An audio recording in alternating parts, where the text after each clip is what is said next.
ഒരു സാക്ഷി brother Emmanuel Palayamkottai, விசுவாசி சகோதரன் இம்மானுவேல் பாளையங்கோட்டை. கர்த்தருடைய பரிசுத்த நாமத்துக்கு மகிமை உண்டாகட்டும்.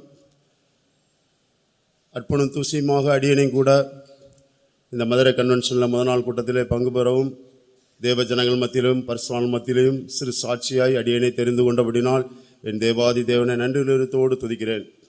எனக்கு சொந்த ஊர் தூத்துக்குடி. இப்போ இருப்பது திருநெல்வேலி மாவட்டத்தில் இருக்கிறேன். நான் தூத்துக்குடி மாவட்டத்தில் என்னோடு பிறந்தவர்கள் மொத்தம் 7 பேர் பிறந்திருக்கிறார்கள். 3 பேர் ஆண் பிள்ளைகள், 4 பேர் பெண் பிள்ளைகள். என் குடும்பத்தில் அநேக சாபங்களோடும் பாவங்களோடும் விடாத பொல்லாத பாவ பிடிப்பிலையும் எங்கள் குடும்பங்கள் தேவன் அறியாத ஒரு குடும்பத்தில் நாங்கள் வாழ்ந்து வந்தோம். இப்படியா என்னுடைய பள்ளி படிப்பு, என்னுடைய வாலிப பிராயம் வரும் பொழுது துன்மார்களோடு சேர்ந்து பலவிதமான பொல்லாத இச்சைகளோடும் பொல்லாத பாவ சுபாவ பழக்கத்திலிருந்தும் இந்த உலகத்தில் எத்தனை பாவ அடிமைத்தனங்கள் இருக்கோ, எத்தனை போத வஸ்துகள் இருக்கோ, எல்லா போத வஸ்துலையும் நான் அடிமைப்பட்டவனாகவும், எல்லா துன்மார்க்க செயல்களிலும் எத்தனை வழக்குகள் இருக்கோ, செக்ஷன் இருக்கோ, எல்லா செக்ஷன்லேயும் எனக்கு வழக்கு இருந்தது. இப்படியா எனக்கு வழக்குகள் மேலும் மேலும் தொடர்ந்தபடியினால், அந்த பொல்லாத நண்பருடைய பழக்க வழக்கங்கள் எனக்கு இருந்தபடியினால் அந்த சமூகத்தில் வாழ தகுதியற்றவனாய் நான் மாறினேன். என்னோட உற்றார் உறவினர்கள் என்னை புறந்தள்ளினார்கள். சமூகத்திலிருந்து எனக்கு குற்றப்பட்ட முத்திரை, இவன் வாழ தகுதியற்றவன், இவன் குண்டாஸ் அப்படின்னு சொல்லி நிறைய வழக்குகள் என் மீது போடப்பட்டு கிட்டத்தட்ட ஒரு 10 ஆண்டுகளுக்கு மேலாக நான் சிறைவாசம் அடைந்திருக்கிறேன். பாளையங்கோட்டை மத்திய சிறையில். இப்படியா என்னுடைய சிறை வாழ்க்கை சென்று கொண்டிருந்த பொழுது நான் பாளையங்கோட்டையிலிருந்து தூத்துக்குடி மாவட்டத்துக்கு என்னுடைய வழக்கு விஷயமா நான் சென்று கொண்டிருந்த பொழுது அங்கே வெல் ஸ்கூல்னு சொல்லி ஒரு சிபிஎஸ் ஸ்கூல் இருக்குது. அப்பொழுது இப்போ நான் சொல்கிறது ஒரு 25 இயர்ஸ் முன்பாக நான் சொல்கிறேன். அப்போது நான் அந்த சிறையிலிருந்து விலங்கு போட்டு நான் போயிட்டு இருக்கும் பொழுது அங்கே ஆண்டோடைய வார்த்தை எழுதப்பட்டிருந்தது. இயேசு கிறிஸ்து உன்னை நேசிக்கிறார், கர்த்தர் உன் இருளை வெளிச்சமாக்குவார், உன் துக்கம் சந்தோஷமாக மாறும் என்று 3 வசனம் எழுதப்பட்டிருந்தது. இந்த வசனத்தை பார்த்த பொழுது மாத்திரமே எனக்கு ஒரு தேவன் அறியாத குடும்பத்தில் பிறந்து வளர்ந்தவன், எனக்கு அப்படியான ஒரு வார்த்தை கிடைத்தது. என் மனசுக்குள்ள ஒரு பெரிய ஒரு மகிழ்ச்சி. ஏனென்றால் நான் 10 வருடமாக சிறைக்குள்ள நான் இருந்து கொண்டிருக்கிறேன். என்னை விடுவிப்பார் யாரும் இல்லை. நான் ஒரு பலவிதம் ஒரு இருளின் வல்லமைக்குள்ள இருந்தேன். நான் ஒரு துக்கத்தில் வாழ்ந்து கொண்டிருந்தேன். அப்படியான ஒரு சூழ்நிலையில ஆண்டவருடைய அந்த வார்த்தை எனக்கு வெளிப்பட்டுச்சு. அந்த வார்த்தையை நான் பிடித்து கொண்டு நான் தூத்துக்குடி கோர்ட்டுக்கு அந்த வழக்கை முடித்து கொண்டு திரும்பவுமாக பாளைய மத்திய சிறையில் வழக்கு நிலுவையில் உள்ளபடியினால் திரும்பவுமாக என்னை பாளையங்கோட்டை மத்திய சிறையில் கொண்டு அடைத்து விட்டார்கள். இப்படியாக நான் தூங்கி கொண்டிருக்கும் பொழுது அந்த வார்த்தை எனக்குள்ளே ஓடிக்கொண்டு இருந்த டிவியில் ஃப்ளாஷ் நியூஸ் ஓடுற மாதிரி, இயேசு கிறிஸ்து உன்னை நேசிக்கிறா, உன் துக்கம் சந்தோஷமாக மாறும், உன் துக்க நாட்கள் முடிந்து போகும் சொல்லி ஆண்டவர் என் கூட பேசிக்கிட்டே இருக்கிறார். இப்போ எனக்கு தூக்கமே வரல.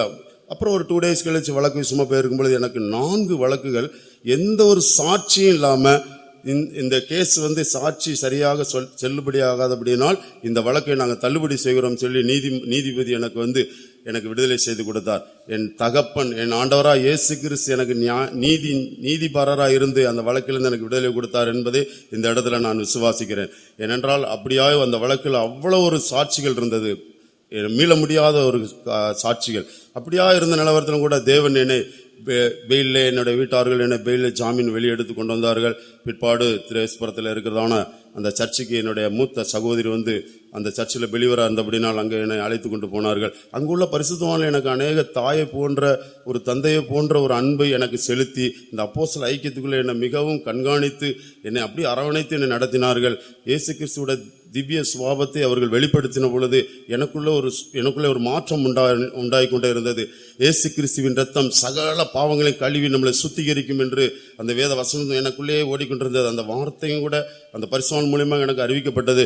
அந்த வார்த்தையை பிடித்து கொண்டு, ஆண்டவரே, நான் அநேக சகல விதமான பாவத்தில் இருக்கிறேனே, என்ன மன்னிக்கிறதுக்கு எனக்கு உடைய ரத்தம் போதாதுன்னு சொல்லி அப்படியே நான் அறிக்கை பண்ணிட்டே இருந்தேன். அப்பொழுது ஆண்டவர் வெளிப்படுத்தி கொண்டே இருந்தா, இயேசு கிறிஸ்துவின் ரத்தம் சகல பாவங்களை கழுவி உன்னை சுத்திகரிக்க சொல்லி உன்னை ஒப்புக்கொடு, உன் பாவத்தை அறிக்கை செய், உன் எல்லா காரியத்தையும் இடத்துல ஒப்புக்கொடுன்னு சொல்லிட்டே இருந்தார். நான் ஒன்றொன்று காரியமா நான் சிறு வயசு முதல் இந்நாள் வரைக்கும் எல்லாம் அந்த வாலிப வரைக்கும் செய்த எல்லா குற்ற செயல்கள், பாவ செயல்கள், உலகத்தில் பாவம் என்ன பாவம் இருக்கோ எல்லா பாவத்தையும் செய்து வந்த எல்லா பாவத்தையும் நான் ஆண்டவர் சமூகத்தில் ஒப்பு கொடுத்து நான் அறிக்கை செய்து கொண்டே இருந்த பொழுது தேவன் எனக்கு ஒரு பெரிதான ஒரு ரட்சிப்பை கட்டளையிட்டார். இயேசு கிறிஸ்துவனுடைய ஜீவியத்தில் சொந்த ரட்சகராக ஏற்றுக்கொள்ளும்படியான எனக்கு ஒரு தருணத்தை தேவன் ஏற்படுத்தி கொடுத்தார்.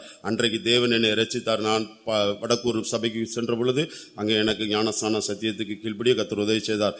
ஒருவன் ஜலத்தினாலும் ஆவியினாலும் பிறவாவிட்டால் அவன் பரலோக ராஜ்யத்துக்கு பிரவேசிப்பதில்லை என்று எனக்கு சட்ட திட்டங்கள் சொல்லப்பட்டது. வேத வசனமும் அப்படியாய் வார்த்தைகள் உள்ளது. ஆனபடினால் அந்த வார்த்தை கீழ்ப்படிந்து ஞானஸ்நான சத்தியத்துக்கு கீழ்ப்படிந்து ஆண்டவருடைய அந்த ஞானஸ்நான சத்தியத்துக்கு கீழ்ப்படிந்தேன். அன்னைக்கு ரட்சித்த தேவன் எனக்கு அபிஷேகத்தின் வல்லமை கொடுத்து ரெட்டிப்பான நன்மையினாலும் அபிஷேகத்தை நிறைத்து இந்நாள் வரைக்கும் ஆண்டவரின் அவருடைய தயவுள்ள கரம், அவருடைய பராக்கிரமம் செய்கிற வலதுகரம் இம்மட்டுமா என்னோடு என் குடும்பத்தோடும் என்னை நடத்தி வருகிறது. எனக்கு நல்ல ஒரு குடும்பத்தை தேவன் கொடுத்திருக்கிறார்.